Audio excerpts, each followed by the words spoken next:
En partance pour Soulé des Rois, deux chemins plus ou moins escarpés s'offrent à nous. Nous choisissons expressément celui le plus tortueux et sinueux. Question pour nous de toucher du doigt les difficultés qu'éprouvent les populations au quotidien pour se mouvoir dans cette partie du pays.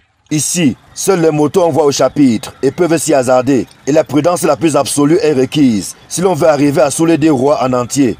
C'est que cet arrondissement, situé à une trentaine de kilomètres de Mokolo, chef-lieu du département du Mahot-Sanaga, n'a pas la chance d'avoir un bon réseau routier. Le relief essentiellement accidenté n'est non plus un atout pour celui qui souhaite visiter cet arrondissement.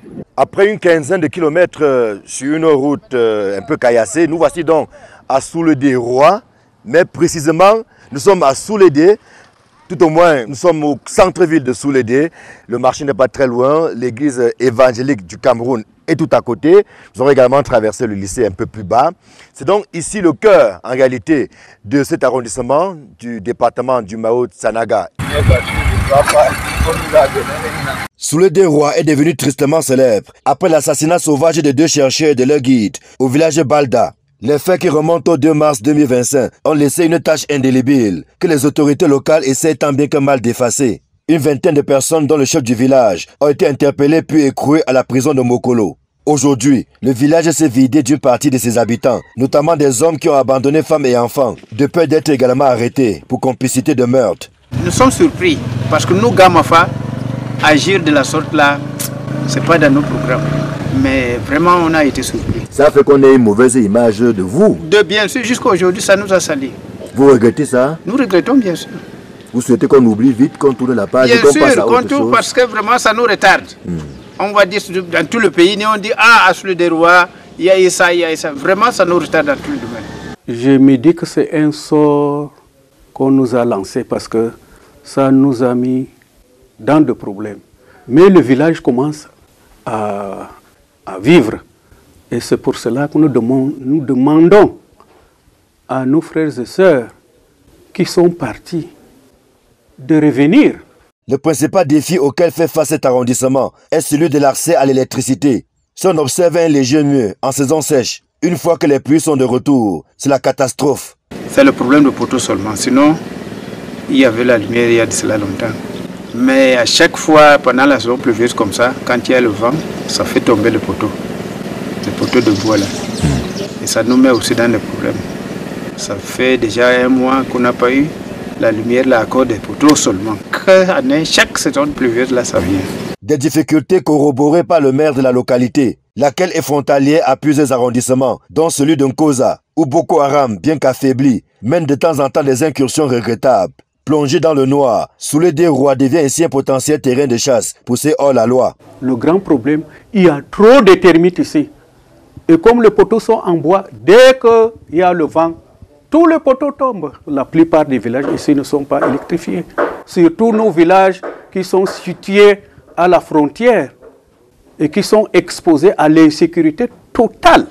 J'avais déjà posé cette question à mon cher ministre de l'eau et de l'énergie et qui nous a promis de résoudre ce problème. Nous attendons toujours. L'accès à l'eau potable est une autre équation difficile à résoudre. À Soulé des Rois, des efforts ont certes été faits ces dernières années par le gouvernement, mais ils sont insuffisants pour satisfaire la demande, sans cesse croissante. Il n'est pas rare de voir les populations cravacher dur, parfois leur risque et péril, pour avoir de quoi étancher leur soif. Ça fait depuis l'an dernier, l'eau de Sénégal est arrivée jusqu'ici à Soulé des Rois. Mais le grand problème maintenant, c'est le problème des tuyaux, dit-on, au niveau du château. Ça s'éclate à chaque fois. Ça ne peut pas mettre 6 mois, ça ne fait que s'éclater. Les gens disent que vraiment les matériels ne sont pas bons, les tuyaux. Et c'est sur ça qu'on s'appuie maintenant, c'est sur ça qu'on demande maintenant l'État, qu'est-ce qui ne va pas, qu'est-ce qui ne va pas. Il faut qu'on change ça. On ne sait pas à quand. Sinon on a le problème d'eau.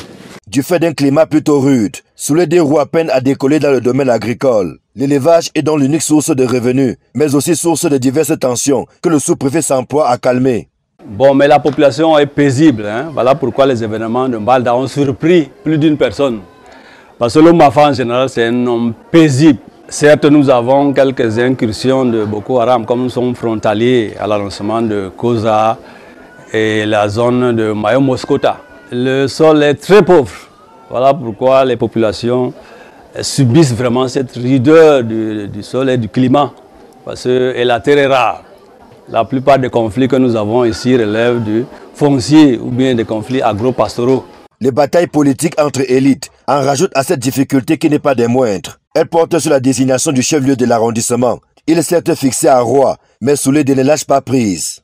L'histoire de Soulédé Roi est un peu semblable à celle de Konyambeta, dans le département du Baminoumbu, région du centre. Ici s'est posé le même problème, à savoir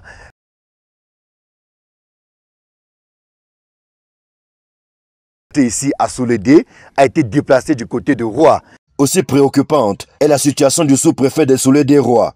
En poste depuis plus de 4 ans, ce dernier n'a pas de véhicule de fonction ni de résidence. Les travaux de construction de celle-ci sont en arrêt depuis belle lurette. C'est donc avec les moyens de bord que l'autorité administrative se vertue autant que faire se peut à encadrer ses populations, en attendant la lumière qui viendra un jour du Minat pour améliorer ses conditions de travail.